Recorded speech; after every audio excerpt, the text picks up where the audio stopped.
तो आत्म तत्व का चिंतन करना ये सबसे ऊंची साधना है। ध्यान करना उससे घटिया है, पूजा करना उससे भी घटिया है, और तीर्थों में भ्रमण करना तो अधम से अधम स्थिति है। उत्तम सहज अवस्था, मध्यम ध्यान धारणा, निकृष्ट मूर्ति पूजा, तीर्थाटन अधमा अधम। तो शुरुआत यहीं से करो, तीर्थाटन से। वो व्यर्थ नहीं, सहयोगी है पूजा पाठ में, क्योंकि फिर तीर्थ से आओगे तो घर में कुछ मूर्ति लेके आओगे, पूजा शुरू कर दोगे, और उसके बाद में फिर ध्यान करने, और ध्यान के बाद फिर तत्व चिंतन में लगोगे। ये सीढ़ियां हैं, पहले तीर्थाटन, फिर पूजा, फिर ध्यान, और फिर तत्व चर्चा। तो सबसे ऊंची चीज है आत्मचिंतन करना, आत्म तत्व का विचार। देह जड़ है और मैं चेतन आत्मा हूँ, देह शव है, मैं शिव हूँ, देह पर प्रकाश है, मैं स्वयं प्रकाश हूँ, देह अनात्मा है, मैं आत्मा हूँ। इस तरह का तत्व चिंतन करके इससे मन हटाओ, अनात्मा से, दृश्य से, और आत्मा में मन को स्थित करो। ये उत्तम चिंतन है, सबसे ऊंचा चिंतन है आत्म चिंतन। उससे फिर नीचे के और साधन है, क्योंकि गीता में भी भगवान ने चिंतन पर ही जोर दिया। माम ये जना पर्युपास्ते अनन्य चिंत्याश्चिंत, अनन्य चिंतन। जो मेरा अनन्य चिंतन करते हैं, मैं उनसे अलग नहीं हूँ और वो मुझसे अलग नहीं है। तो भगवान ने चिंतन पर जोर दिया गीता में भी, ध्यान पर और साधन की बात फिर नीचे नीचे की भी बताई है। लेकिन गीता में यही कहा कि जो मेरी गीता ध्यान से श्रवण करेगा, जो सुनाएगा, जो मनन करेगा, वो उससे बड़ा मेरा पृथ्वी पर कोई प्रिय नहीं। जो मेरे इस गीता ज्ञान को समझाएगा, मेरे भक्तों को, जो उसको सुनेंगे, उनका निश्चित कल्याण होगा। सुनने से कल्याण है, चिंतन से कल्याण है। शास्त्र चिंतन मध्यम श्रेणी का है, मंत्र चिंतन अधम श्रेणी का है, और तीर्थों में भ्रमण करना अधम से भी अधम श्रेणी का साधन है। अतः परमार्थ के पथिकों को अन्य बाह्य साधनों में बंधे नहीं रहना चाहिए। तो जो मुक्ति के जिज्ञासु हैं, उनको प्रारंभिक साधनों में ही बंधे नहीं रहना चाहिए, पर उसके बिना आगे भी वो बढ़ नहीं पाते हैं। जैसे बच्चों को पहले साकार वर्णमाला सिखाई जाती है, पर वो साकार वर्णमाला में ही बंधे रहेंगे तो उनकी उन्नति नहीं होगी। उसका त्याग करके उनको निराकार वर्णमाला की तरफ आना ही होगा। तो ऐसे ही प्रारंभ में मूर्ति पूजा माला बच्चों को सिखाई जाती है, लेकिन अब इसी में जीवन भर अगर लगे रहोगे तो तुम्हारी उन्नति नहीं होगी। इसलिए इनका त्याग करके आगे बढ़ो। जिसको पुनर्जन्म में जाने की इच्छा नहीं है, उस जिज्ञासु को, उस ज्ञानी को ये पाषाण धातु लकड़ी की बनी मूर्तियों की पूजा उपासना नहीं करना चाहिए। जिसको माँ के गर्भ में फिर नहीं जाना है, ऐसे जिज्ञासु को यह पूजा नहीं करना चाहिए। अगर करेंगे तो उसको पुनर्जन्म लेना ही पड़ेगा। इसलिए मोक्ष के जिज्ञासु को तत्व चिंतन, आत्मचिंतन ही करना श्रेष्ठ साधन है। बल्कि तत्व ज्ञान प्राप्ति के लिए ही निरंतर परिश्रम करना चाहिए। तो किसके लिए हमें निरंतर अधिक से अधिक प्रयत्न करना चाहिए?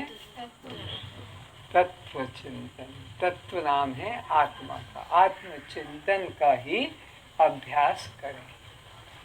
केवल आपको यहाँ तो देखा नहीं है, वृंदावन में या कहीं तीर्थों में सैकड़ों लोग एक साथ बैठते हैं गुरुद्वारा में, तो वहाँ जो भी चीज देते हैं, शुरू में तो पानी राम पानी राम पानी राम, फिर नमक राम नमक राम नमक राम, फिर भात राम, फिर रोटी राम। अने राम शब्द को हर चीज में जोड़ के, तो क्या होगा कि वो चीजें से हटती जाएगी और राम राम बस रह जाएगा। इसने कितना सुंदर तरीका निकाला है। तो रोटी भी राम, पानी भी राम, और नमक भी राम, नींबू मिर्च भी राम, सब राम राम राम राम। तो ये ही चिंतन अधिक से अधिक, आत्मचिंतन ही अधिक से अधिक करना चाहिए। अनात्म चिंतन को गौण करके आत्मचिंतन को मुख्य बनाना चाहिए। काष्ठ, पत्थर, सोना, चांदी, धातु अथवा मिट्टी के द्वारा बनाई मूर्तियों की पूजा मोक्ष की इच्छा वाले मुमुक्षु को फिर से जन्म और भोग प्राप्त करने वाली होती है। तो ये बता दिया है कि मोक्ष की जिनको इच्छा है उनको यह आकार की मूर्तियों की पूजा बच्चों के खेल खिलौनों की तरह नहीं करना चाहिए। आत्मचिंतन ही उनको मुख्य रूप से करना चाहिए। इसीलिए फिर से जन्म न लेने की इच्छा वाले वैराग्यवान मुमुक्षुओं को एक ऐसी बाहरी नाम रूप पूजा का त्याग कर, यह देह ही परमात्मा का मंदिर है, यह जीव ही शिव है, उसकी हृदय में ही सोहम भावना द्वारा आत्मा की अर्थात वह मैं हूँ रूप से पूजा करना चाहिए। तो मुक्ति की जिज्ञासुओं को बाह्य स्थूल पूजा, मूर्ति पूजा का त्याग करके और अपने इस देह को ही मंदिर जानना, इस देह मंदिर में ही राम परमात्मा विद्यमान है, और इस जीव को ही ब्रह्म रूप जानना, यही मुख्य साधन है। क्योंकि अंश अपने अंशी से कभी दूर अलग नहीं होता है। तो परमात्मा इसी में बैठे हैं, ये देह मंदिर में, हृदय में साक्षी बनकर, और ये जीव भी इसी में है। तो यह जीव से अलग नहीं है, वह ब्रह्म आत्मा मैं स्वयं हूँ, ऐसा ही चिंतन करना चाहिए। मैं आत्मा रूप तीर्थ को न जानकर जो बाह्य तीर्थों, मंदिरों, देव प्रतिष्ठाओं में हृदय स्थित परमात्मा को खोजता भटकता रहता है, वह मूर्ख मानो हाथ में रखे हुए रत्न को फेंककर कांच को पकड़ता फिरता है। तो और स्पष्ट मंद बुद्धि वालों को और स्पष्ट कह रहे हैं कि देखो, ये देह ही मंदिर है, आत्मा ही तीर्थ है। तो जो इस आत्म तीर्थ का त्याग करके, चैतन्य तीर्थ का त्याग करके, बोलते चलते देखते खाते परमात्मा का त्याग करके और अन्य जड़ तीर्थों में जाते हैं, जो मूर्तियां ना बोलती है, न चलती है, न देखती है, न खाती है, तो वे कैसे मूर्ख लोग हैं कि हाथ में रखे हुए बहुमूल्य रत्न का परित्याग करके और कांच के टुकड़े को पकड़ने के लिए यात्रा करते हैं। परमात्मा शिव तो हृदय में बैठे हैं और वो यहाँ का त्याग करके बाह्य तीर्थ मंदिरों में शिव को खोजते हैं। और शिव यहाँ सदा शिव परमात्मा यहाँ बैठा हुआ है और वो इसकी ओर ध्यान न करके बाह्य जड़ तीर्थ मंदिरों में खोजते हैं। वे कैसे मूर्ख हैं कि हीरे को फेंक कर कांच के टुकड़े के पीछे दौड़ते हैं। कल्याण स्वरूप परमात्मा इसी देह में विराजमान है। उसे मैं रूप आत्म रूप से न जानने वाला मूर्ख तीर्थ, दान, जप, यज्ञ, काष्ठ, स्वर्ण, रजत, मिट्टी, पाषाण की निर्मित प्रतिमाओं में ही खोजा करता है। एक और बात विचारणीय है।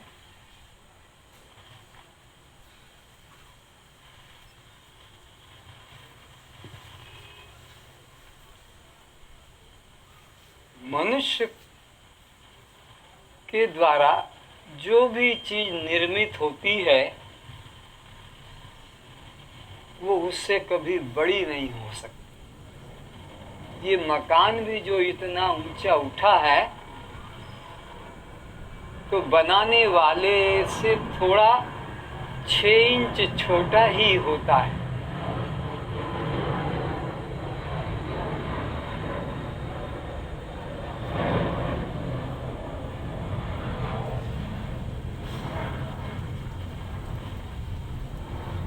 बनाने वाले से कभी मकान बड़ा हो नहीं सकता,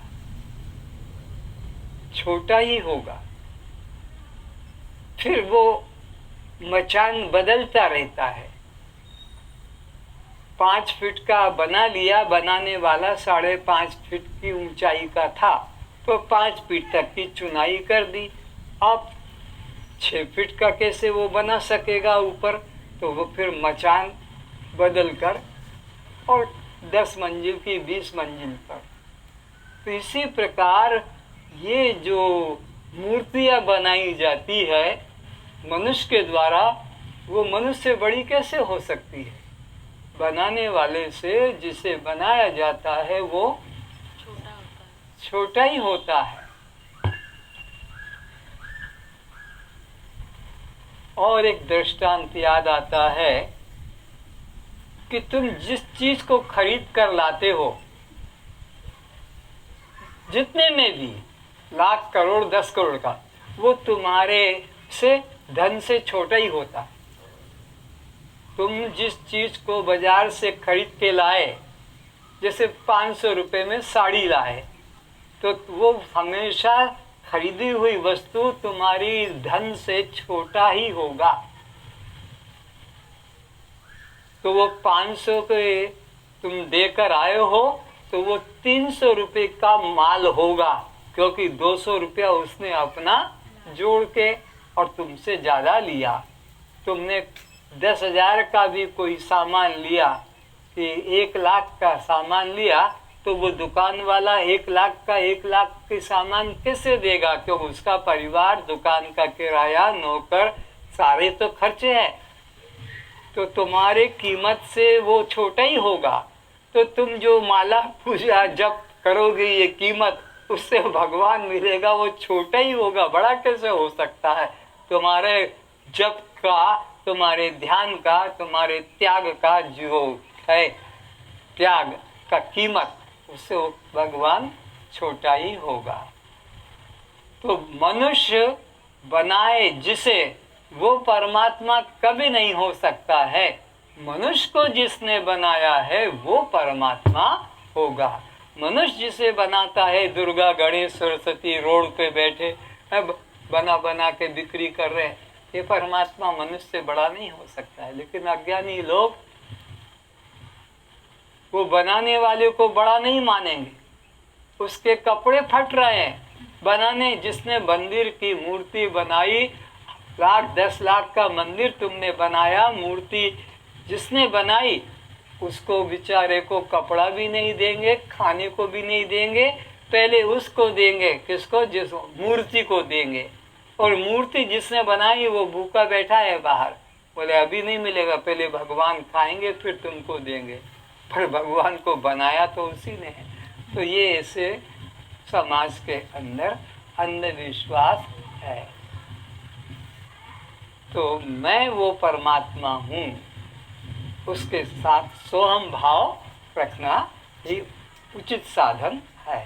ये देह भगवान का मंदिर है, इसमें भगवान विद्यमान है और मैं उनके अंश होने से उनसे अलग नहीं हूँ, वो मैं ही हूँ। ये सोहम चिंतन करना है। योगी जन अर्थात ज्ञानी लोग तो परमात्मा को अपने आत्म रूप में ही, मैं रूप में ही अनुभव करते हैं। तो जो ज्ञानी लोग हैं वो परमात्मा को अपने से भिन्न कभी नहीं मानते, बल्कि क्या जानते हैं कि वह मैं ही हूँ, क्योंकि उनकी दृष्टि में अब एक ब्रह्म के अलावा अन्य तत्व नहीं रहा है। ठीक। प्रतिमाओं की कल्पना तो अज्ञानियों के मन में पाप कर्म से बचने हेतु तथा उनके मन में भगवान के प्रति श्रद्धा भावना जागृत करने के लिए की गई है। तो ये मूर्ति पूजा तो अज्ञानियों के लिए है, ताकि उनके मन में कुछ डर रहे कि हम ये दुष्कर्म करेंगे तो भगवान हमको सजा, भगवान तो देख रहा है, भगवान तो अंतर्यामी है, वो तो घट घट की जानने वाला है। ये भाव जगाने से पाप कर्म से लोग बचेंगे। और ऐसे लोगों के लिए तो संतों के चरण का पान, संतों के चरणों का जो है चरणामृत पान करना ही उनके अंतःकरण की शुद्धि का छांदोग्य जाबाल दर्शन उपनिषद के 4th अध्याय में यह बताया है कि अज्ञानियों के अंतःकरण शुद्धि के लिए बाह्य तीर्थों में स्नान करना नहीं, बल्कि सद्गुरु के चरणों का चरणामृत पान करने से उनका अंतःकरण शुद्ध होता है, ताकि वे ज्ञान प्राप्त करने की जिज्ञासा होने पर फिर किसी सद्गुरु की शरण ग्रहण कर प्रतिमा पूजा छोड़ परमात्मा के वास्तविक स्वरूप में जा सके। आगे जनक कहते हैं, हे गुरुदेव, अहम आकाशवत अनंतः, मैं आकाश के समान अनंत हूँ, भूमा हूँ। इस कारण मेरे व्यापक स्वरूप में त्याग, ग्रहण और लय करने की गुंजाइश ही नहीं है।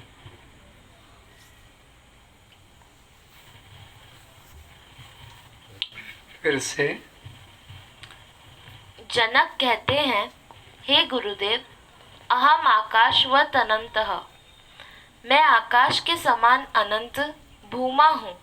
इस कारण मेरे व्यापक स्वरूप में त्याग, ग्रहण और लय करने की गुंजाइश ही नहीं है। तो जनक जी अपने गुरुदेव को कह रहे हैं कि मैं एक अखंड व्यापक तत्व हूँ, मुझसे एक अणु किंचित भी अन्य नहीं। तो अब मैं किस में त्याग करूं और किसका त्याग करूं? त्याग तो हमेशा दो में होगा, देने वाला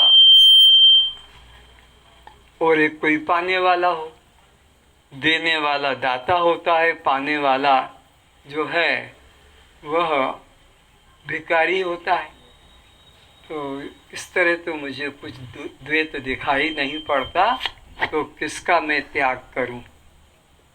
आगे जो आदि व अंतवान होता है उसी में ही यह तीनों क्रियाएं संभव हो सकती हैं। फिर से जो आदि व अंतवान होता है उसी में हाँ, उसी में यह तीनों क्रियाएं संभव हो सकती हैं। तो जिसका प्रारंभ हुआ होता है, जिसकी समाप्ति होती है, ऐसा जो तत्व होता है उसी में ये क्रिया संभव है कि कोई करता है, कोई उसका लाभ लेता है। लेकिन मुझे तो यहाँ द्वैत या त्रेत नाम का कुछ दिखाई नहीं पड़ता। एक ब्रह्म, एक आत्मा ही सर्वत्र अनुभव में आ रहा है। इसलिए मैं किसमें किसका लय करूं, किसमें किसका त्याग करूं। परिच्छिन्नता में ही उदय अस्त जन्म मृत्यु हे उपादेय संभव होता है। तो जो परिच्छिन्न पदार्थ होता है, जो एक देशी पदार्थ होता है, जो खंडित पदार्थ होता है, उसी के अंदर आना और जाना संभव होता है। आकाश कहाँ से कहाँ जाएगा? कोई जगह खाली हो तब तो वहाँ जाए, तो कोई जगह तो खाली नहीं है। और अगर जाता है तो जहाँ से निकल कर गया वो जगह खाली हो जाएगी। पहुँचने के लिए भी खाली जगह चाहिए और निकलने के लिए फिर वहाँ से खाली जाए। तो परिच्छिन्न में ही जाना आना संभव होता है। पर जो एक अखंड अविनाशी तत्व है उसमें तो जाना आना संभव ही नहीं है। मैं आकाश की तरह व्यापक अखंड ब्रह्म हूँ। जीव, ईश्वर, जगत यह घटवत दृश्य एवं परिच्छिन्न वस्तु हैं। तो ये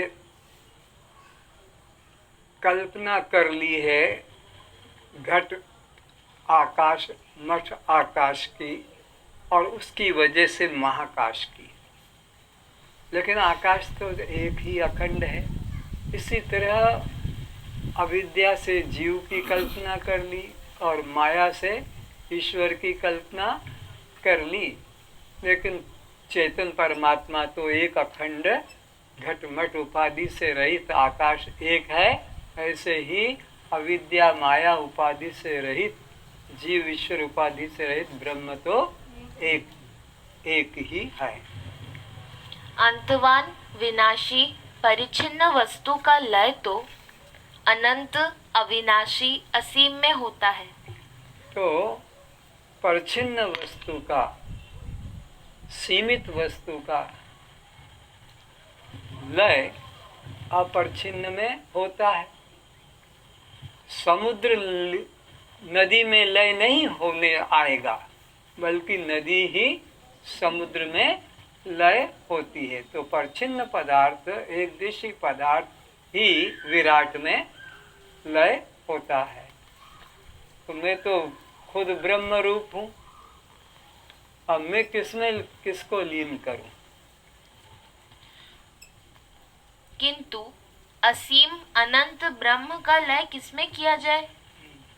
मिथ्या सर्प का लय रस्सी में हो सकता है।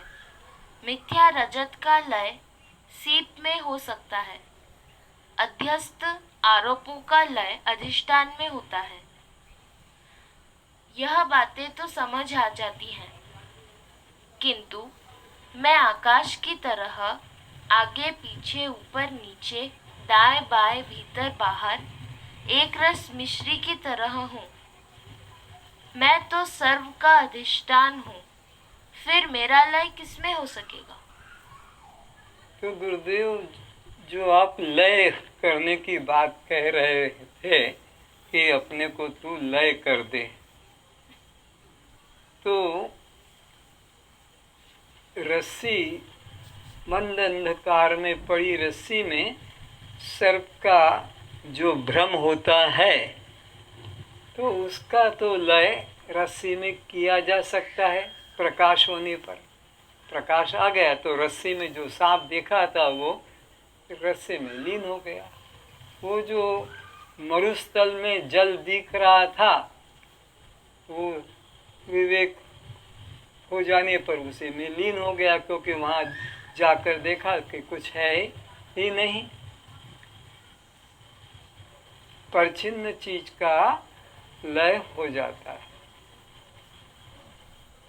तो ये बात तो समझ में आती है कि रस्सी का सांप रस्सी में लय हो जाता है, मरुस्थल का जल मरुस्थल में लीन हो जाता है, या गंधर्व नगर का कोई पुरुष वो लीन उसमें आकाश में लीन हो जाता। पर मैं तो आकाश की तरह अखंड सर्वव्यापक हूँ, अब मैं किस में लय अपने को करूँ? तो मेरा लय परिच्छिन्न पदार्थ में नहीं हो सकता। परिच्छिन्न पदार्थ का लय अपरिच्छिन्न में हो सकता है। मुझसे भिन्न कुछ भी नहीं। बस आज इतना ही। तो मुझसे भिन्न कुछ भी नहीं, मैं एक अखंड चैतन्य आकाशवत व्यापक ब्रह्म हूँ और मेरा लय किसी में हो नहीं सकता। सर्वे भवन्तु सुखिनः, सर्वे सन्तु निरामयाः, सर्वे भद्राणि पश्यन्तु, मा कश्चित् दुःखभाग् भवेत्। सब सुखी रहें, सब प्रसन्न रहें। किसी भी प्राणी को हमारे द्वारा कष्ट न हो, दुख न हो, अपमान न हो। यदि हमारे अज्ञानता से किसी जीव को कष्ट मिला है, अपमान मिला है, दुख मिला है, तो हम उससे क्षमा चाहते हैं, वह हमें क्षमा करे। अब हमारे मन में कोई शत्रुता नहीं है, अब हमारे मन में किसी से वैर भाव नहीं है, अब हम अपने से किसी को छोटा नहीं देखते हैं, हम अपने से नीच किसी को नहीं देखते हैं। सभी हमारे समान हैं, सभी में हमारी आत्मीयता है, सभी में हमारा प्रेम है। सबका मंगल हो, सबका मंगल हो। ओम शांति शांति शांति। सभी लोगों ने एकाग्रता से अष्टावक्र जी और जनक के संवाद को श्रवण किया, उसके लिए मैं भी आभारी हूँ। आप सबका जो आपने ध्यान से सुना और मेरे द्वारा कुछ भूल गलती समझाने में हो गई, दृष्टांत देने में तो क्षमा करेंगे।